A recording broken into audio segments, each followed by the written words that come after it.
This is the Elsa Show.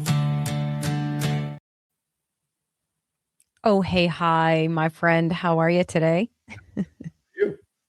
I'm good. I like how we pretend we're just all of a sudden seeing each other. We didn't talk for like 5 minutes before. No, it didn't happen. Not at all. No, but it's our first time seeing you guys again after a full week. We didn't miss last week, did we? I don't know. No, we were on I last don't week. think we're good. Yeah, I mean, I can't, I don't know what day of the week it is. Actually, let's tell them what day of the week it is. It is Wednesday, and it is approximately 4:30 on the East Coast. Yes. Daylight savings time. Oh, yeah, we're going to be talking about that shortly. We got a bunch of topics for everybody, right? Let's give them a quick glance at what we got. This week's stories have an unusual thread running through them.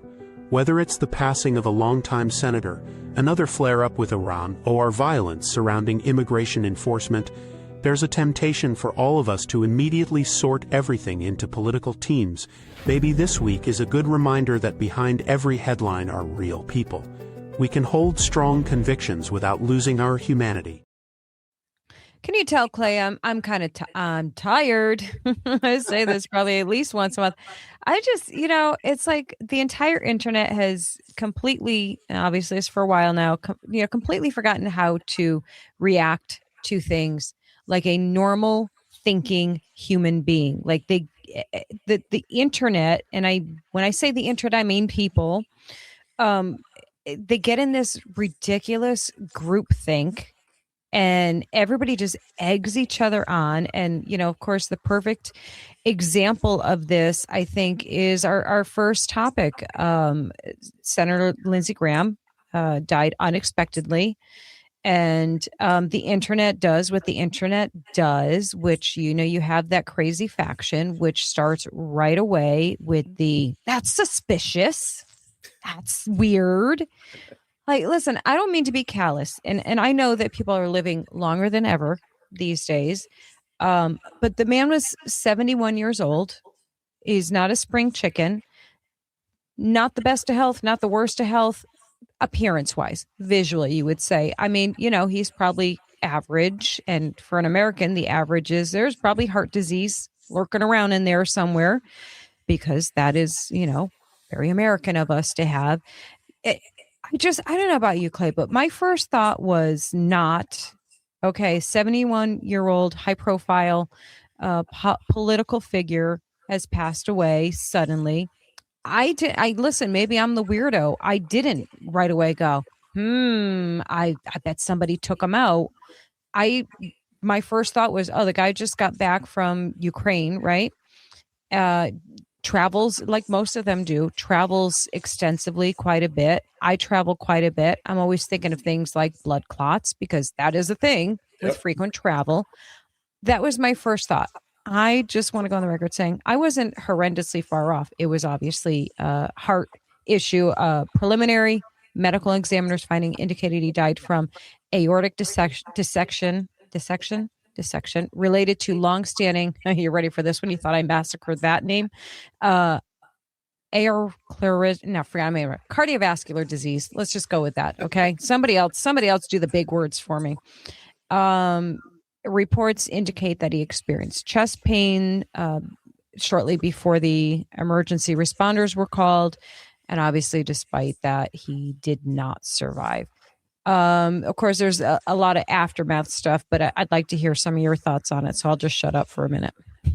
Yeah. So I actually met Senator Graham a couple of times when I was in Afghanistan. He came to visit, and truthfully, and you had when you heard it, your initial reaction was, oh, that's a shame. I bit my tongue, and I haven't said anything. I mean, this happened how many days ago? Right.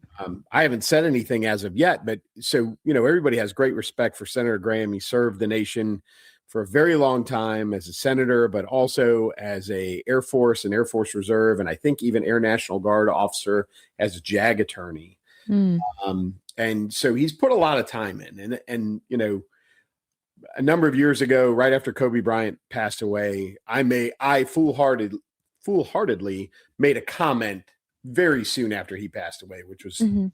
very crass, poor taste. I regret it still, right? And it's been Mhm. a number of years. So, I thought to myself, my personal opinion on Senator Graham doesn't matter at this point. But what I didn't expect was what you were talking about, or what we were talking about before we came on here, which was Yeah. the craziness. Now, my personal experience with Senator Graham wasn't the greatest. Mhm. I saw him come over. I met him, shook his hand, watched him interact, with senior leadership in Afghanistan way back in 2010, 11. But then I watched him come back. So there's a senator, and then he came back just a few weeks later. And if you've seen across the internet, social media, there's a lot of pictures of him in uniform as a colonel. Yeah. His basically his annual requirement, his 2-week requirement to serve the Air Force as JAG officer. Well, my experience with him was he was over as a senator, and a few weeks later he came back as a JAG attorney, working in General Petraeus' headquarters, basically doing the exact same things he did as a senator. He had access to General Petraeus' jet. He kind of went all over the battlefield, doing, again, more what seemed to be on the surface, more congressional type work than JAG type work. I could be, but I would tell you the visibility, the optics of it looked like. So I was never, that to me left a little bit of a mark. I always thought, hey, if you're going to put the uniform on, then come over here and do uniform stuff. Sure. Right. So, yeah. Again, that's my impression. That's my personal impression. That's what I saw. I may be wrong, but that is the impression I got from what he was doing. Regardless of all that, this has turned into, and I call this the Candace effect, because he passed away. There was immediate speculation that the Russians had killed him, that he actually died in Russia, and they transported his body back. I mean, we all heard all the Democrats did it. I heard the Republicans did it. I heard all kinds of things, as I'm sure you did as well. Yep. We have lost our humanity. My goodness. Right? Absolutely. We make a mockery of all this, just like Candace Owen did and continues to do regarding Charlie Kirk. And that's why I call it the Candace effect, is because this is the norm now, right? Right. People who used to have, and I was one of them, right? Still am, truthfully. People who had the conspiracy theories about President Kennedy were considered wackos for years, decades. Right. And now, like, conspiracy theory is run of the mill. That's just what you do. Yeah. It's normal now. Yeah. I wish we had a different term for, because I am all for a good conspiracy theory. I truly am, because I think, I think that has become such a derogatory term deliberately. That was the plan, because anybody who questioned narratives, who questioned events and things, that's what they were labeled with. So I don't really love using that term in regards to what we're talking about here, because, again, and anytime you use that labeling system of somebody questioning something, you automatically get the pushback of, well, people should be able to ask questions, and they should, be asking questions is important and it's good. And, you shouldn't, you're just one of them trying to silence people from asking questions. There is a very, very big difference from asking questions to get to answers, to, to uncover lies and whatever, well, conspiracies, right? There is that, which is completely healthy, highly advisable, within normal constraints. And then there is this other thing, which is what we're really talking about here, other thing that's going on, that people are really just behaving like paranoid, like the paranoid nut jobs they've been accused of being called. It's just a whole different thing, and I don't know how to articulate it better than to say that, when you're asking questions to get answers about something that you're witnessing or reading or hearing, there's a whole process to that, like, and there's critical thinking, and then you follow that up with looking for actual evidence and actual proof of what you're saying. You don't just throw out wild accusations into the wind and wait for something to stick. Like, if you're saying things, I mean, you look at the things that Candace Owens is saying. I think the latest thing I saw today, just this morning, was now she's floating it out there, because she's just asking questions on whether she was really the target and that Charlie took a bullet for her. This is the newest incarnation of her crap.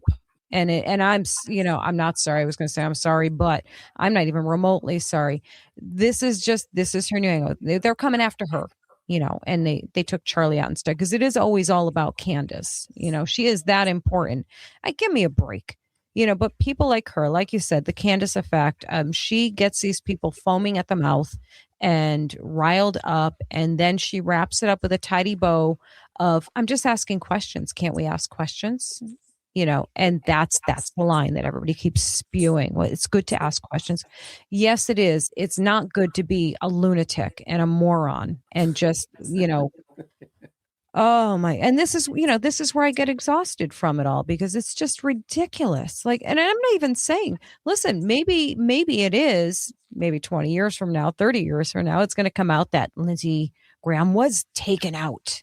Look how long it took to get the word on JFK, right? To get or confirmation. We still don't really know, right? But to get a little bit more, nudges, like, you're probably right. We think you're right. But it's just got to stop at some point. Y'all need to. And I'm not talking to our audience, because I think our audience is, pretty level-headed. We've been so fortunate for, the majority of our followers, our friends out there that are just looking for, just some reasonable, common sense backed up things. And, my answer to everything these days, now more than ever, is to, look at the fruits. What fruits do they bear from their actions and their work? And Candace bears rotten fruit over and over again, right? And so I like your Candace effect term. I think we're going to be using that more often, because it's everywhere. So what do you think about his replacement, his sister? Yeah, I know. Be honest with you. You took the words out of my mouth. I was going to ask you. I don't even know what to think of that. So she's essentially, like, for lack of a better term, she's basically a placeholder for. Yeah, this is not uncommon. There's been a few in our lifetime that I can remember. I can remember some congressmen that have passed away and their wives have been. I remember one in Missouri. I can't remember the name, but like Missouri, some other places, this has happened before. And it is. She just holds his seat until the next election cycle, which is next year, and then they'll elect a replacement, a duly elected replacement. This is this is the governor's purview to do this. Now, I know his sister, which really, oddly enough, I don't know if you know this story or not. So she was pretty young when their parents died, and he essentially raised her. Yeah, he was a legal adult. I don't know if he adopted her. He may have, but I know he raised her. So she's as much really a daughter as she is a sibling, because I think there's a significant age gap as well. But to me, it sounds like she was picked because she would be the one that would stay true to the things that he would have wanted done, and that she knew him probably better than anybody else. Sure. Reasonably. So she's going to fill the gap until, the election rolls around next year. And there's already been, Nancy Mace's name has been thrown in there. And, I saw that. For her to make the jump from the House to Senate, especially since she lost the governor's race and that kind of stuff. So there's a lot of names being thrown around out there. I just thought it was interesting that his sister was the chosen one to replace him, and probably a good thing, because if you put someone in there, a viable candidate, somebody like Nancy Mace, just as an example, then she becomes an incumbent as opposed to an open election kind of a thing. So I think it was probably a smart move on the governor's part. We'll see if his sister's effective at all. Right. Or if she stays true to really the things that her brother was doing. So I think it's an interesting choice, but I think it's a choice with a lot of forethought. Like I think right. Not a jump to conclusions thing. Yeah, for sure. Yeah, I guess I don't understand. And I have heard of this happening before in different scenarios, different cases. I guess I just don't understand the precedent. Like, it just feels so weird to me that like, oh, we're just going to plug a family member in, like a spouse or a sibling or whatever. Yeah, so I don't understand the logistics behind it, like the statute or whatever that makes it so. Yeah, it's good old state of Illinois, when Mr. Obama became President Obama in the middle of his term as a congressman, there was a little bit of controversy because his seat was essentially sold here in Illinois. Yeah. So there's that. Right. Yeah. There's that. This at least, you can point to it and say, oh, it's his sister, Right. Okay, fine. Sure. Just like I said, spouses in the past and that kind of thing. Yeah. It's all going to be interesting. I just, it's just wild. And I honestly, when you kind of were relaying your negative experience or your negative take from him, I think that's where people kind of get lost with this stuff. Like, it's okay to publicly state that you weren't fond of somebody. Like, it's more than okay. It's just being honest. But there's a big distinction between being honest and being, vulgar and callous and heartless and cruel. Like, maybe you didn't like it. Of course, I'm not referring to you as being that way. It's just that comparative. Like, of course, we all see it in the comments. I just saw it in my comments section. There were people that were, paying polite tributes to him, talking about his service and his care of his sister growing up, just given the accolades and everything. And then, of course, there was the extreme opposite, where people, calling him all kinds of names and what a horrible human being and, and all that stuff. And listen, if that's your impression of him and your interpretation of him, I mean, okay, that's fine. I don't have a positive or negative opinion of him, to be honest with you. He served in his own way, and he became a strong ally to President Trump after, being not a fan of his whatsoever. And that relationship evolved and grew and changed. And like I said, he became an asset to President Trump, and I think that's great.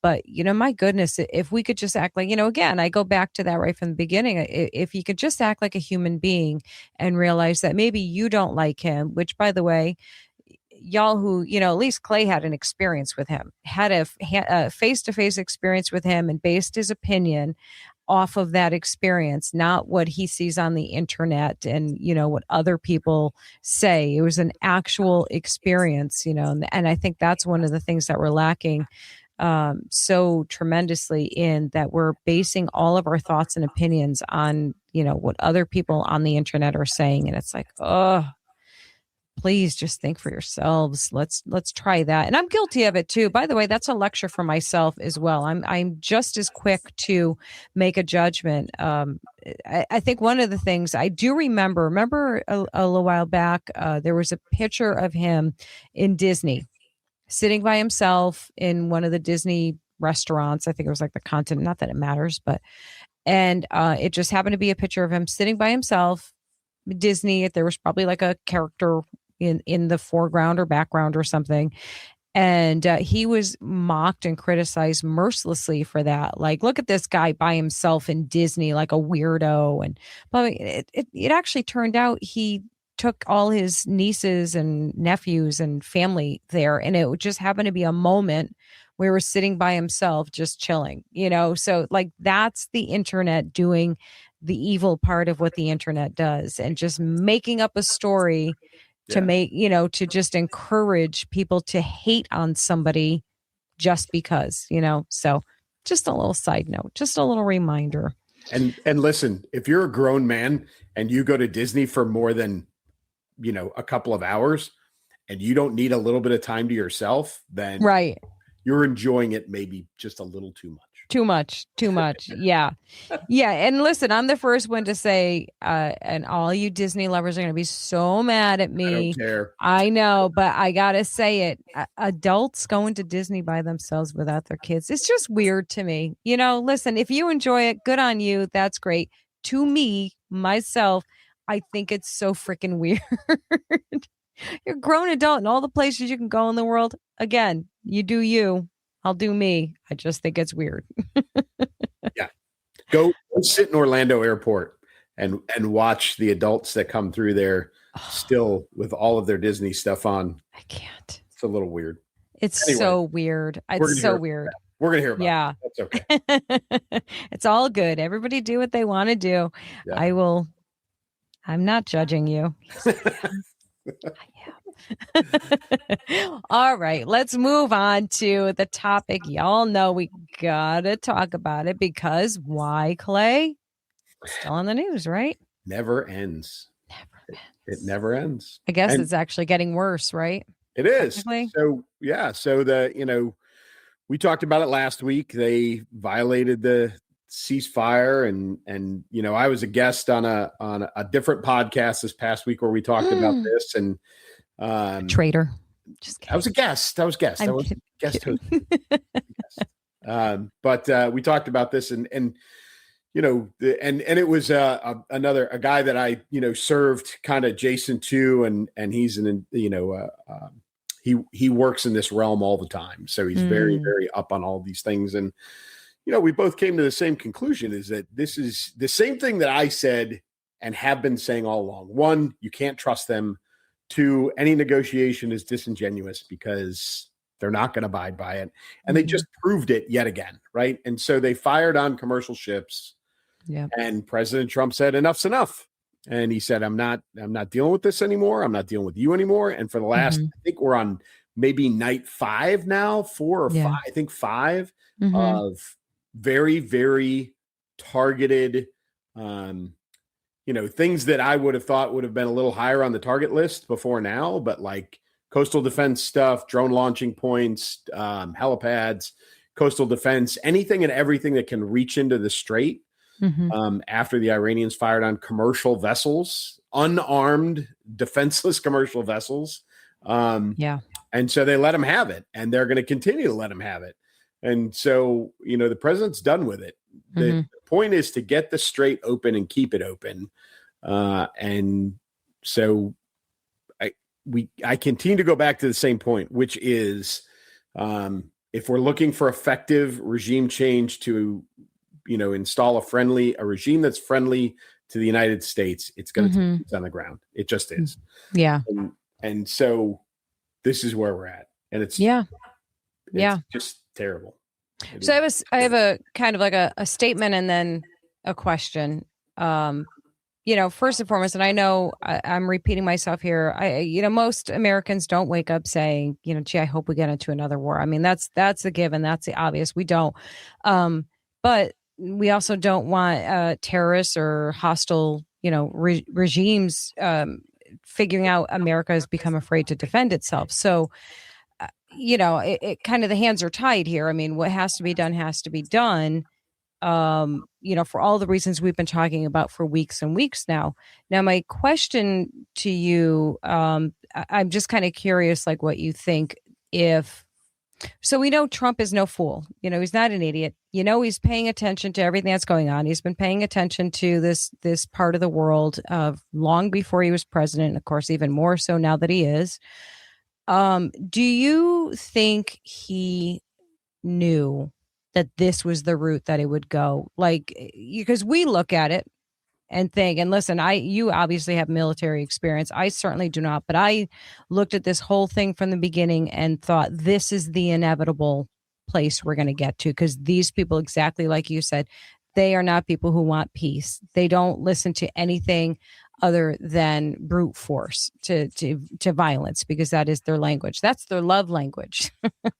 Yes. So do you think, and I know it's hard to say, but do you think like Trump saw this down the line, but basically knew like this is the only way you could, and not that everybody's on board, but you could get more people, Congress, I guess, for that matter, get them on board for the inevitable.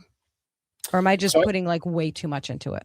No, I think so. When the National Security Council goes in and they talk about these kinds of things with the president, the military side of this has a responsibility to say, sir, if we apply force and we apply it in such a manner, there are several outcomes, or there are several ways that this can go. And it can be, and so, it's a coordinated discussion between them and the diplomatic side, being Secretary of State and, the intelligence community and others.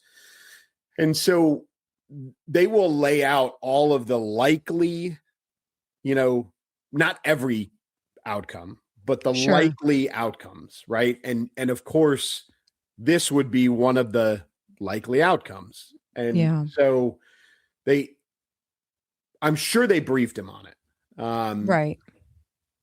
I'm sure he listened. I'm sure that he was hopeful that it wouldn't come to this, because he is not, contrary to what people want to say, he is not a warmonger. He's not a war hawk. Not at all. He is the guy who believes, my guess is he believed that after the initial strikes and you cut the head off of the leadership, including the Ayatollah himself, that the structure itself would start to crumble. Then you would also get peer pressure from the other Islamic Arab nations from the region that would pile on top, and eventually Iran would just kind of, succumb and just be done with it. Right. But I can promise you that hey, sir, this might not work. This may turn into an continued escalation. I just think that he was probably hopeful that it wouldn't. He is a thoughtful enough guy. Yeah. That he probably knew this was a possibility, but didn't want it to be, or thought it was less likely than the other possibilities. Yeah. What I tell you, I could tell you with confidence, not because I know anything, just other than some analysis in his personality, is that when we planned the invasion of Iraq in 2003, the military planners, and I do know this for a fact, the military planners said, hey, listen, there is a distinct possibility that this is going to turn into a massive guerrilla war that happens, when the army falls apart and the chain of command goes away, and, you've got a bunch of military age males with a bunch of guns. This could turn ugly very, very quickly. I know for a fact that Secretary Rumsfeld stood in there and really what happened was they briefed all these retired 3 and 4 stars, and they all said, don't say that to Rumsfeld. He honestly believes that once we do this, the Iraqi people are going to wrap their arms around us. They're going to love us, and everything's going to be great, and it's all going to be easy. Yeah. And the planners knew that was a potential possibility. Right. And they started to tell Rumsfeld that, and he basically didn't want to hear it. Oh, boy. I don't think that President Trump is that guy. I think that he acknowledged that it's a possibility, thought probably that was a less likely possibility, and decided to go ahead with this anyway because there weren't a whole lot of other options. But now he's at a point where he's got to act. And again, the National Security Council, Department of War, Department of Defense is going to continue to advise him on the best way to prosecute this. And that is their job right now. Yeah. Yeah. Oh my goodness. There's nothing easy about this. And, and I think, as people do, as we're doing right now, you go back and forth on, all sides of it. And I don't know if there's a right or wrong conclusion here, because actually I take that back. I think there is a right or a wrong, at least, we just all disagree on what it is generally. To me, I am very, very fond, and I'm not a warmonger or anything. I am very, very fond of the saying, peace through strength. And I think that is when you are dealing with this mentality, which is, prevalent in this region. That is the mindset. There is only one answer, and that is strength, and it's so unfortunate. And I greatly appreciate, and I do believe that I agree with you, Clay. I think war, conflict, I think it's the last thing that President Trump wanted to happen. And I feel like he has given every opportunity, you could almost say too many opportunities to act right. And they have proven time and again that they're incapable of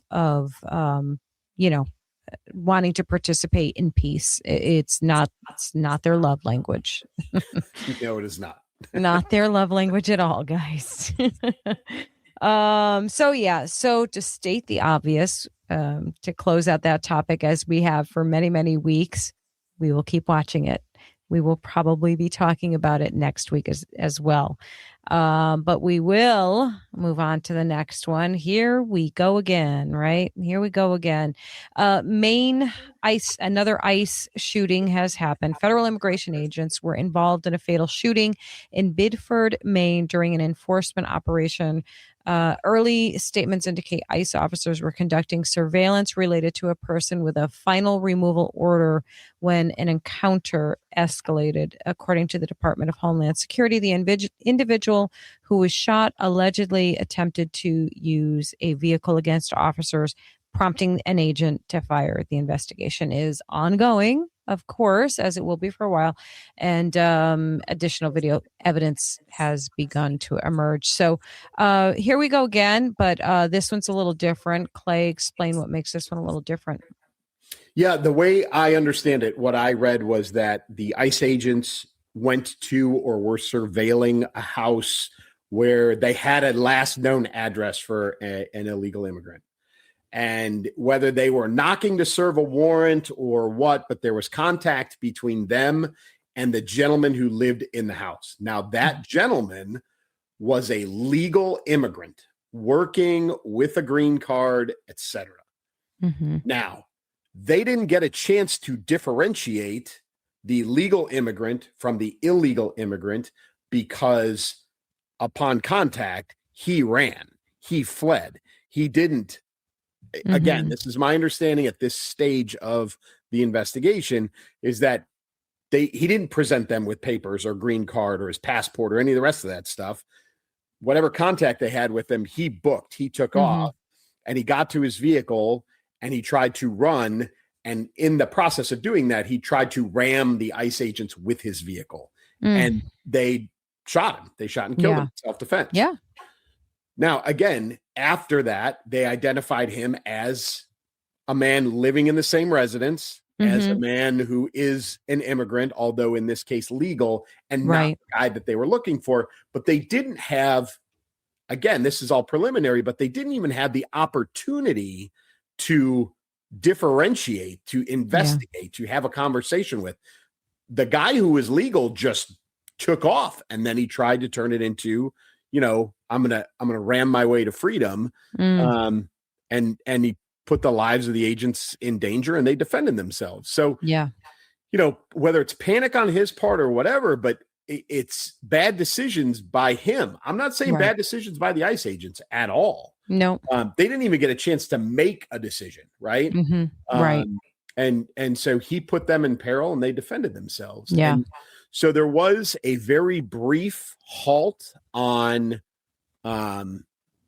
some ICE operations that lasted, I think, 48 hours. I think it was one of those, like, let's stop stopping people in their vehicle. Let's stop, blah, blah, blah. And I think cooler heads prevailed, and they said, this is not what it appears to be. And they went back to business as usual. Yeah. So from my perspective, the obvious to me is that, listen, if an officer reasonably believes that someone is using their vehicle as a weapon to cause bodily harm, injury, death to themselves or anyone else, they are well within their rights to use deadly force. For me, that's kind of a period, end of story. I mean, play stupid games, win stupid prizes. The whole thing, talk about avoidable, talk about, what an absolute tragedy. And I know for certain, without a shadow of a doubt, that the people on the other side of the opinion of this topic are probably saying, well, it's ICE's fault for escalating things to make people feel fearful that they would have to run.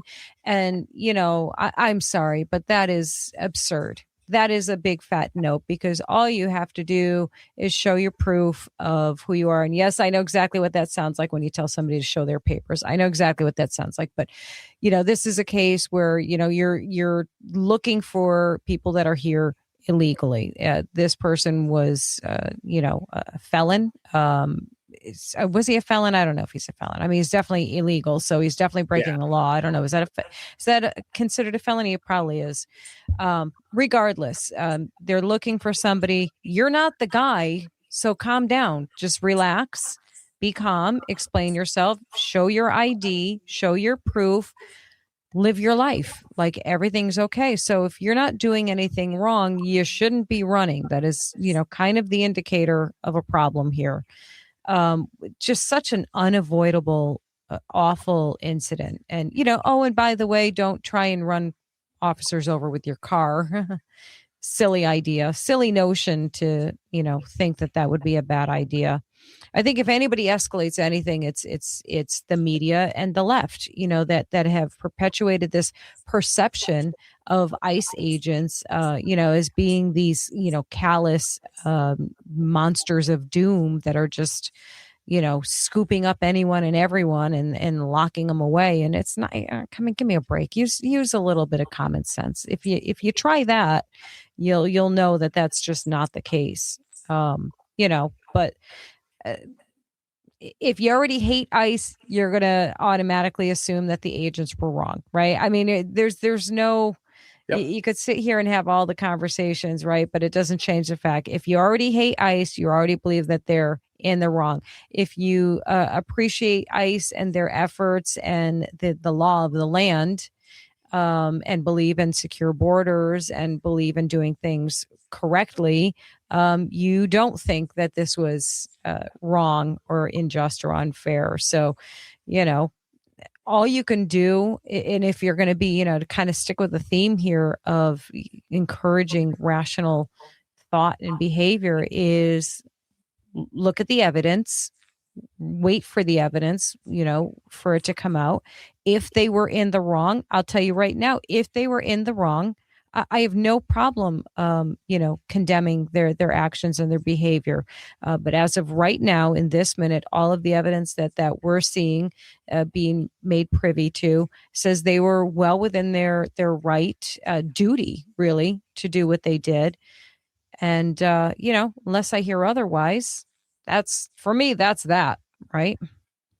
Yeah, this is, it's just like the others. It's just like the Minneapolis. It's the same thing, right? Yeah. When you act a fool, when you don't act responsibly like an adult, in a calm manner, these are the terrible things that happen. And I feel just as bad, probably worse, for the agents who were put in a position where they had to, right? Had to act that way, had to draw on fire, right? Some of those folks are going to go through some stuff. And I know that a lot of callous people out there are going to say, good, they deserve it because they're idiots. They're idiots. But those, they're officer involved shootings require, for very good reason, psychological evaluation in the aftermath. And that is not just to make sure that the officer was of sound mind when it happened, but that they continue to be of sound mind after it happens, because there is trauma that comes with this.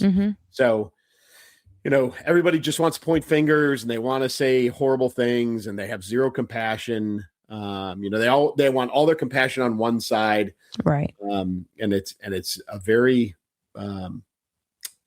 uninformed take on the entire thing. So, yeah. And, I'm going to point some fingers here. I always find it very interesting that there's one group of people that says, exactly kind of what we're saying, that, there's compassion to be had for everyone involved. What a tragic thing for that deceased man. What a terrible and foolish thought process and series of choices that led to ending his life. I think that is tragic, and I think that's sad.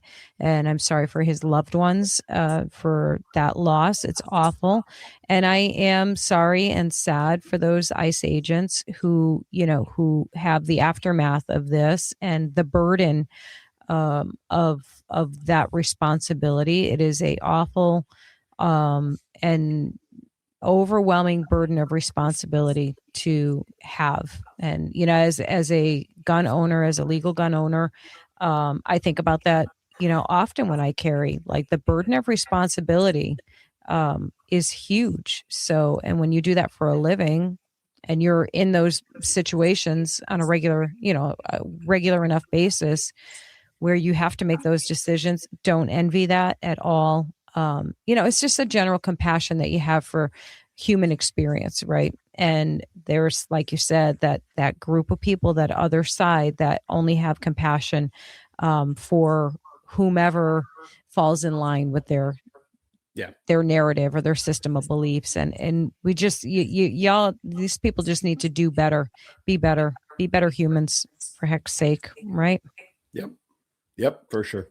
Yeah. So, with everything else, we'll keep an eye on that. I am, certainly curious to see if there's going to be any surprises out of that story. Certainly doesn't seem to be the case. It seems, as unfortunate as it seems, pretty cut and dry, but we'll certainly see. And if there's anything to update on it, any mea culpas to make on it, certainly would and will. Here's an interesting one that you pulled up, Clay. The Pentagon orders major social media reduction. It's very interesting. My first reaction to that, and we talked for a few seconds, guys, before, like, we kind of just go down our topics, we're going to be talking about. And my very first response to that was that, well, that probably is a good idea. That seems like a good idea. It's probably like overkill and all that stuff.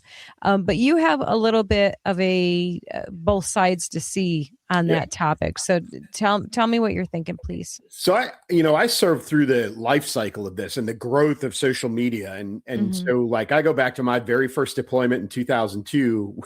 We had one internet access computer. We had satellite phones. And there was no social media.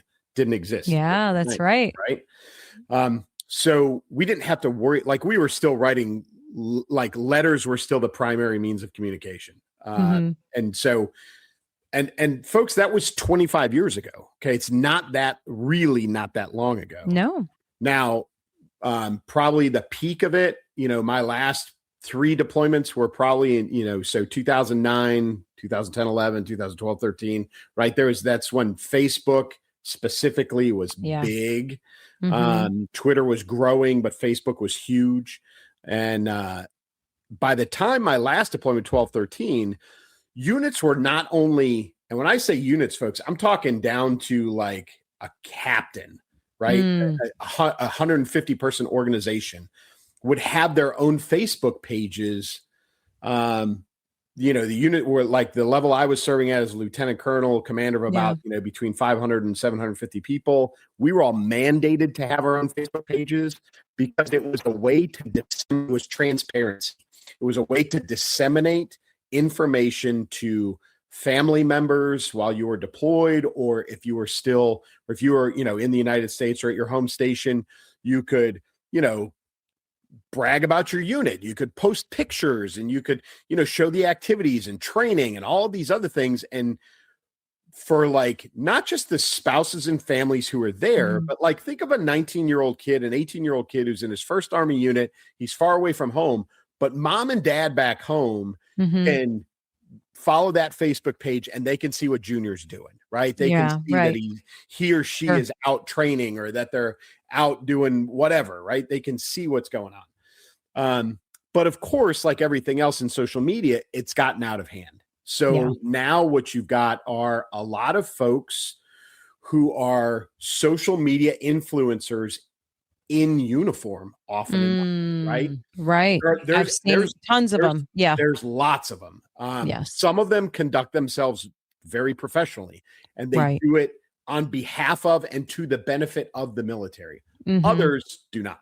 Right. And so what the Pentagon has done in a very pendulum swinging kind of way is, I think, in a way to differentiate between themselves and the non-military or the non-authorized influencers, is that they have said, we are limiting social media pages mandated and manned by the military to a total, I think the number is 30 right now for the entire Department of Defense. Wow. Right? So 30. you're talking 4-star headquarters, a couple of 3-star headquarters, right? The services themselves. So you're talking 30, I think is the number. Everything below that, organizations have been told to archive their social media pages and shut them down. Wow. And they told them to archive them in case there's issues that come up in the future investigations or whatever. So they didn't say wipe them clean. They just said archive everything and then shut them down. So I think what you're going to start seeing, unfortunately, is that you're going to start seeing those unauthorized, unprofessional military influencers who are doing things in uniform that don't look good for the military, that don't benefit the military. Those folks are going to be held accountable because it's going to be very easy to find. Yeah. It's going to be very easy to distinguish between authorized and unauthorized. Sure.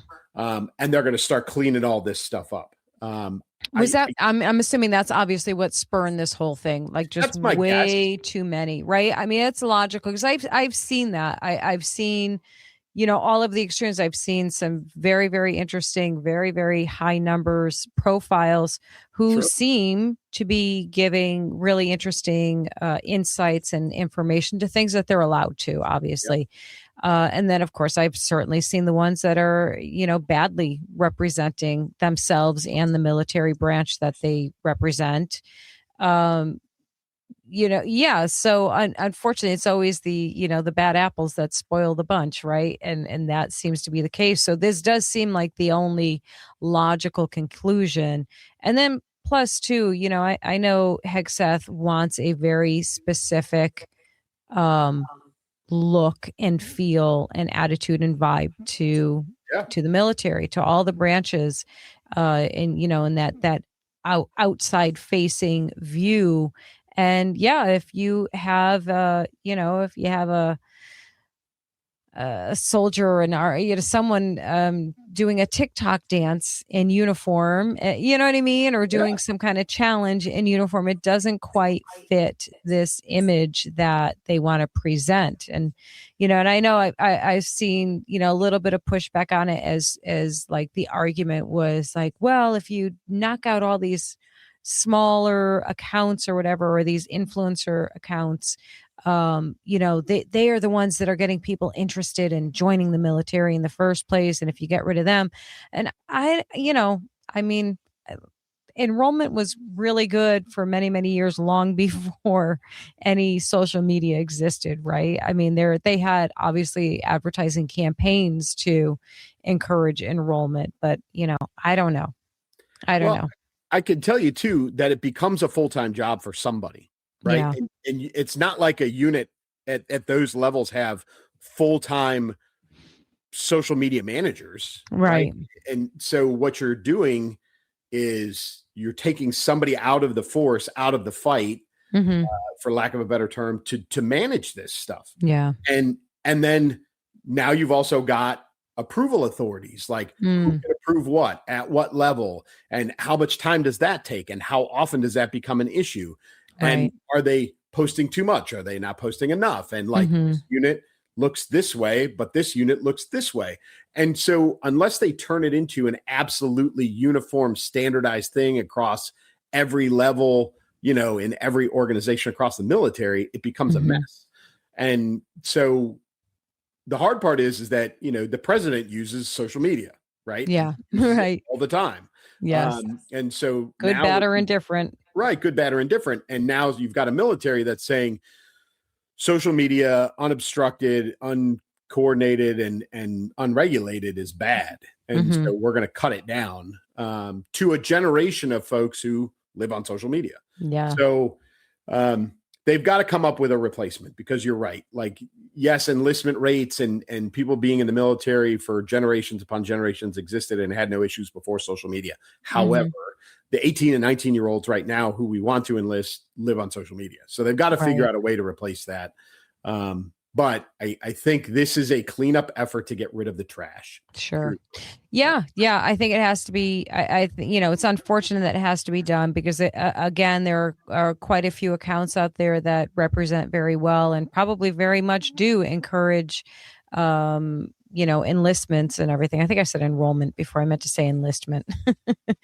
But yeah, then of course, like we said, there's that other factor of it. So personally, I would say, well, if that's the case, I would hope they take a good look at these, high followers, social media accounts, military related accounts, take a look at them. And, if they're doing the right things, then give them that role, let them be social media representatives, which they probably will do. Let's be realistic. If, you're somebody who's, talking about military life every day and obviously not giving away any secrets and, acting like a fool on there, you're an asset if you have, a couple million followers or hundreds of thousands of followers. I mean, to get rid of that entirely it feels wasteful, but we'll see. See what happens with it, right? Yep.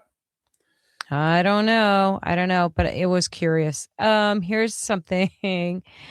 I don't know. I don't know what to think about this. I love this, and I also daylight saving time, guy. We're talking about daylight savings time. I don't know. At first I thought this was like pretty cut and dry. Like, yeah, just stop. It's like, it's annoying to everyone to have to change the clocks all the time, go back and forth and all that stuff. And then the more I read on it, of course you read both sides of the issue, proponents, for people for and against. And I don't know. I mean, there were some like compelling arguments on both sides of it. So we're finally, if you don't know already, guys, we're in the final push here for the twice yearly clock changes, which is, it like comes up and then it goes away again. It comes up. This is the most serious. I feel like we've like really brought this up, right? Let's see. Lawmakers from both parties continue introducing legislation to either make daylight savings time permanent or return permanently to standard time. There's no broad agreement that Americans are tired of changing the clock. So it's all split. Everybody's split on it. So that's always fun. That never happens, right? I mean, I think generally we always all agree on everything. Well, it's made it through the House. So yes. we have there's enough agreement for it to get pushed to the Senate. Right. And the intent is to stay with daylight savings time. Yes. So essentially the Earth America would lose, and most of America, because not every state abides by it, right? Arizona doesn't. There's other portions of the country that don't. But everybody would lose an hour permanently. Gone. Like erased from existence, right? We're getting too old to lose any hours. No, just kidding. So I'm not, but. Yeah, I think, and it is to stay with daylight savings times. It's not to go to standard time. Right. But I think, this is one of those things that is well past due. I think that, time zones are one thing and they make perfect scientific sense. Daylight savings time, I think, is extremely arbitrary. And it's just, I think it is beyond its lifespan. I think its utility is gone. Yeah. And that's pretty much the end of it. So I think it's going to pass. I think we're going to stick with this. It'll be interesting to see what winter looks like this year. Right. And sunset's going to be at 3:00 in the afternoon, but we'll survive, folks. We will survive. But I'll give you, if you guys don't know, I do have the arguments for and against here. So you guys, I'm going to give you the arguments, both sides of it. And maybe this will help you decide how you feel about it. So most people, right, think this is just an inconvenience. I happen to be one of those people who think it's an inconvenience, but sleep researchers have consistently found the clock changes are associated with more traffic accidents, higher workplace injuries, short-term increases in heart attacks, that's crazy, sleep disruption, reduced productivity. And even if those effects are temporary, they're measurable. So that's one side of it. And the opposing view is that some other sleep experts actually favor permanent standard time because morning sunlight helps regulate our body's internal clock. Permanent daylight savings time would create very dark winter mornings in many parts of the country. Parents, schools, and pediatricians have raised concerns about children going to school in darkness. Now, that's actually what I remember the whole, like, that was the reason that I grew up with, like, so that kids wouldn't go to school in the dark in the morning. Like, kids have to wait out at the bus stop. Like, that was always like the big explanation that I remember reading. So I don't know. I mean, whatever. I think we are all pretty adaptable to whatever. I mean, we've been adapting to this, for I don't know how long, decades, obviously. Centuries. Centuries? Is it centuries? Oh my God. Yeah. It's been, I mean, like, this is Benjamin Franklin. Like, wow. Yeah. That tells you how much I pay attention, guys. I don't know. I just know every time we lose that hour, I get a little cranky. We all love gaining the hour, right? Nobody likes losing the hour. So we'll see. We'll see what happens when it gets to its next step there. I don't know. Let's talk about this one right here. So an LGBTQ, all the rest of the alphabet that goes with that as well. I didn't have enough space in the bar there to put it. But the cruise ship carrying, I don't know how many people, but a very large, it was a gay, lesbian, all the other letters cruise. Like, that was what it was. But it was turned away by Turkey, first by Turkey and then by Egypt. So this was a luxury Mediterranean cruise chartered by Atlantis Events. This was a company that is a company that specializes in LGBTQ plus vacations. It found itself at the center of an international controversy after it was denied entry into both Turkey and Egypt. This ship is called the Scarlet Lady. How appropriate. It's like, I mean, listen, guys, that's actually perfect. I mean, it's a great name for it. I have it here. It was carrying roughly 2,000 passengers. It was originally scheduled to dock in Kusadasi. I probably mispronounced that, Turkey.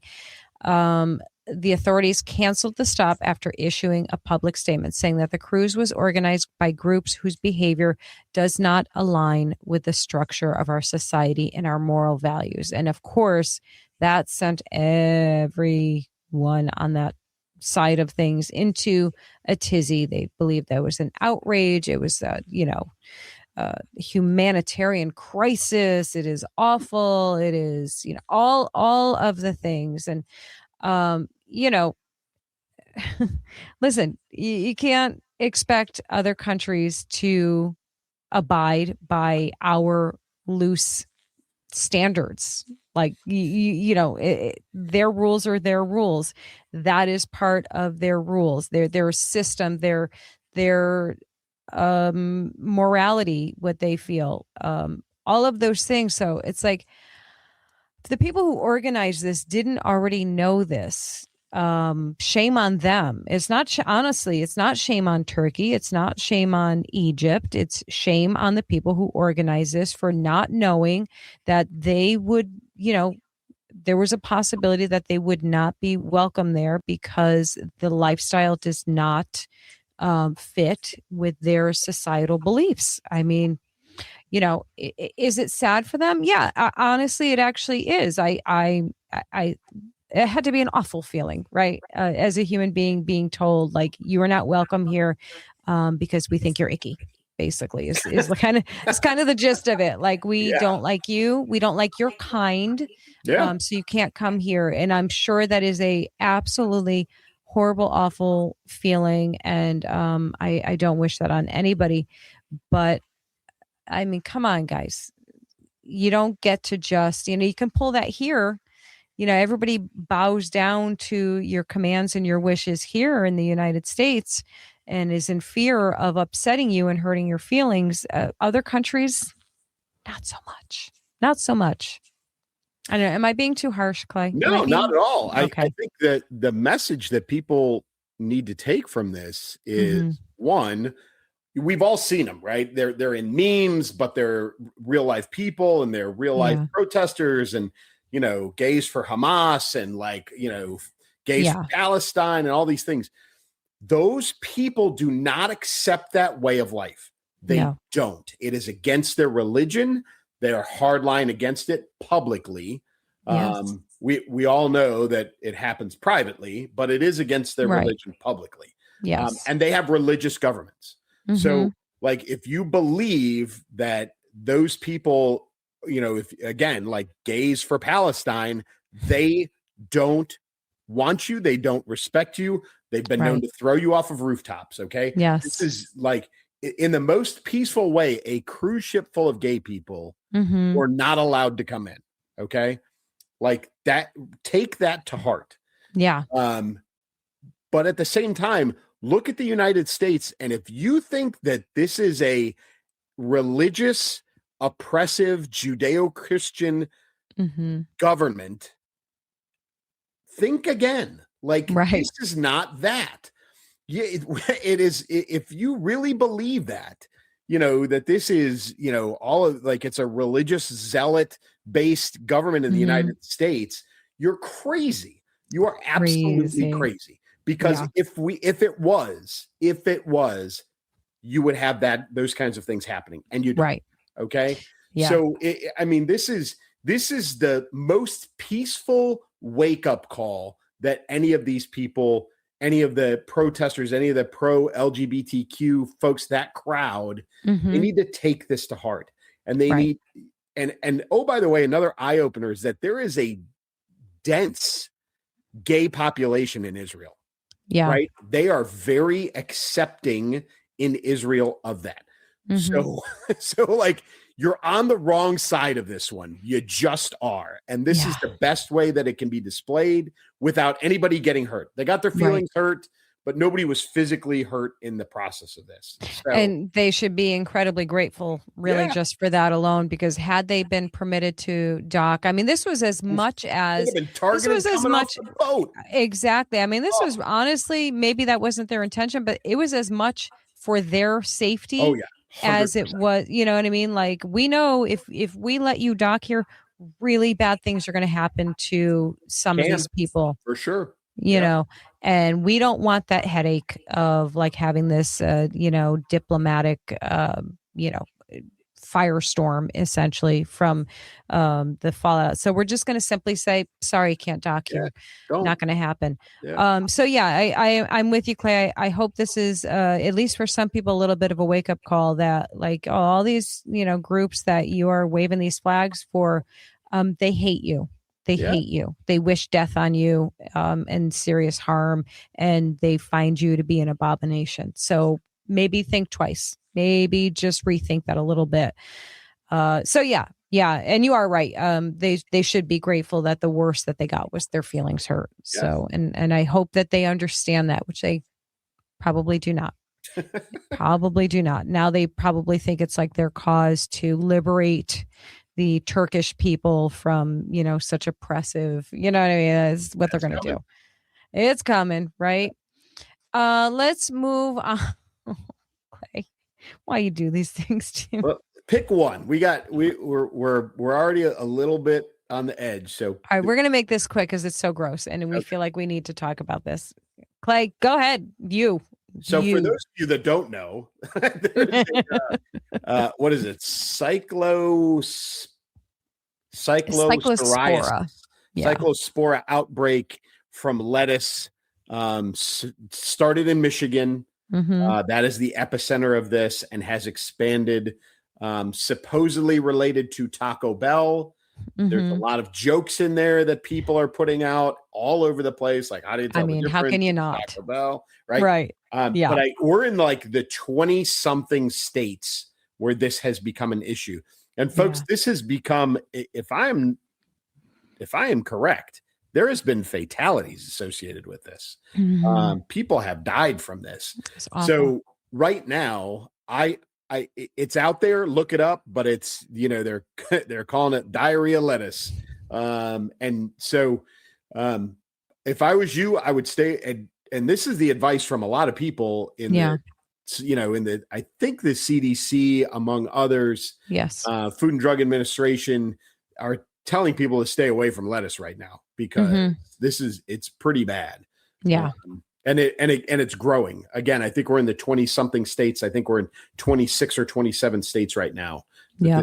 Have been affected by this. This is a real live, scary kind of thing. Yeah, it is. So I guess what they're saying is, and I think there's, it branches out to more other fruit and vegetable concerns. I think raspberries was put higher up on the list of, kind of avoids.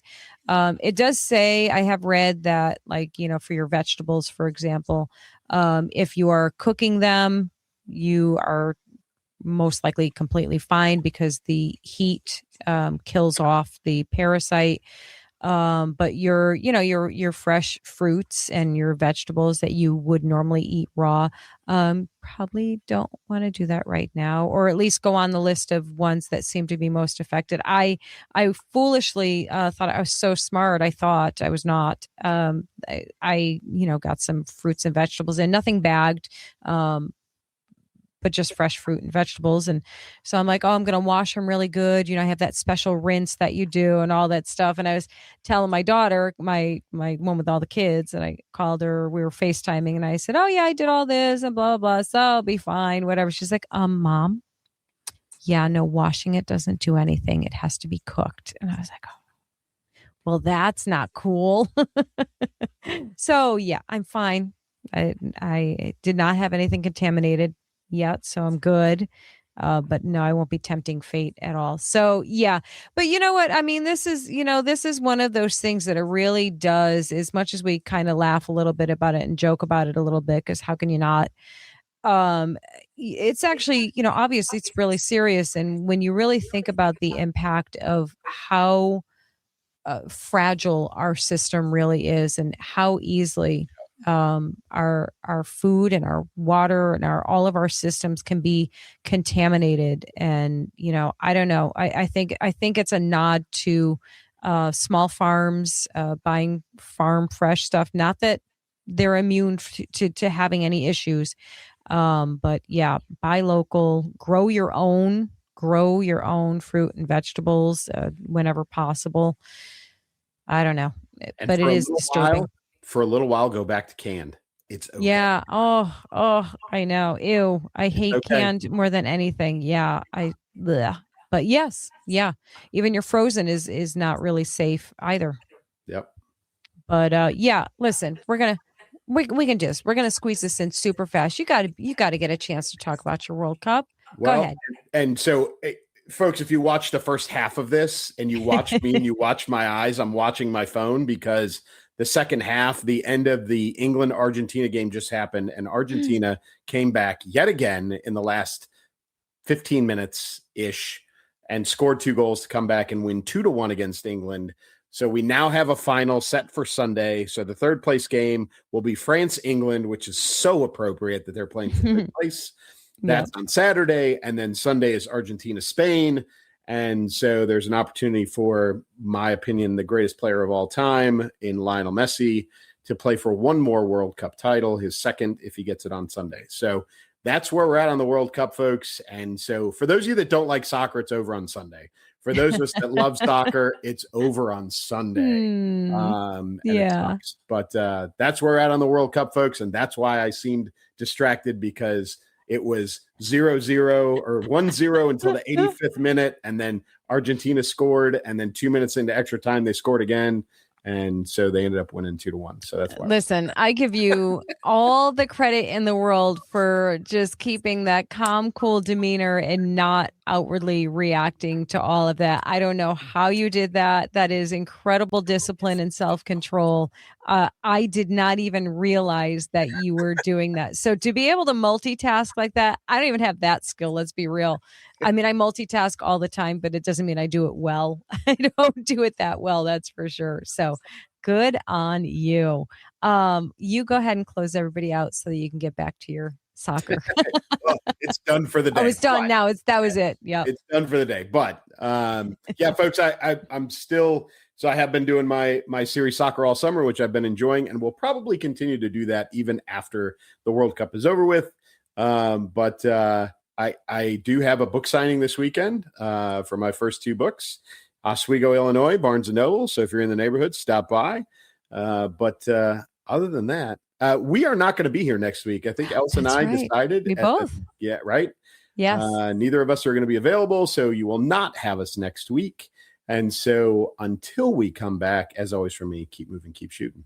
Take care, guys. We'll see you in 2 weeks. 2 weeks. Yeah. Take care. Bye-bye.